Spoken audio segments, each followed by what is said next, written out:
大家好啊，我係 Andrew 啊。咁啊，今日嘅 topic 呢，就係講關於現代同古代嘅對比啦。咁啊，探討下究竟現代係咪真係咁好呢？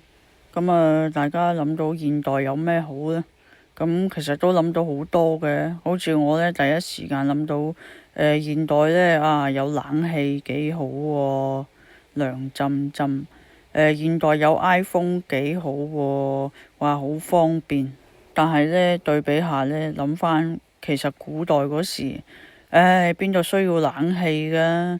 因為樓底咁高，又冇呢個溫室效應，其實一樣係涼浸浸㗎喎。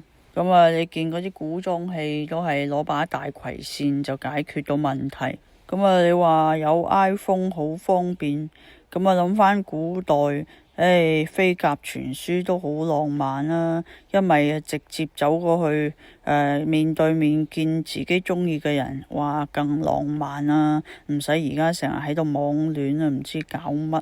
咁啊，同埋 iPhone 啊，啲價錢啊咁高呢。即係如果講唔係搞拍片嘅人啊，或者搞呢個設計嘅人啊，根本就唔需要用到咁貴嘅科技啦。當然啦，有部分人係裝 B 嘅，裝 B 嗰啲都有。其實呢，真係幾唔合理㗎。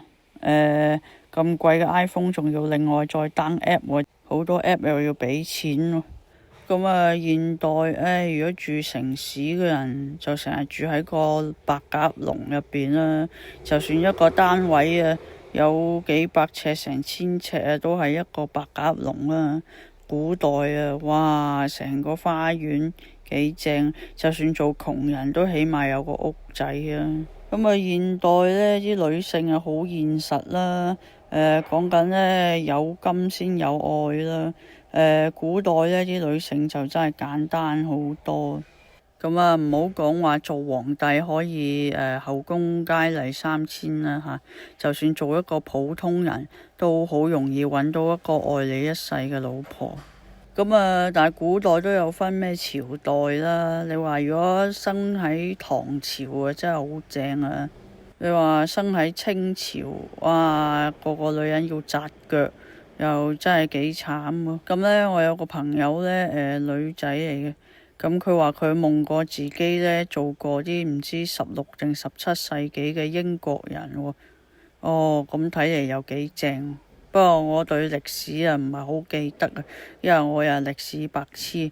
咁啊，但係聽佢形容呢，佢發夢到佢做英國人嗰世呢，都唔係窮人嚟嘅。咁啊，起碼唔使紮腳啦。咁啊，你話現今個冷氣最好嘅，但係古代都唔需要冷氣。咁我諗到都有一樣嘢係最好嘅，就係我最中意嘅電影同動漫啦。感謝呢樣嘢，即係古代就冇啦。好啦，傾到呢度啦。咁大家中意現代啲乜呢？又中意古代啲乜呢？大家會中意生喺咩朝代呢？都可以探討下。咁啊，記得subscribe咗我 like 我 share 同拜拜。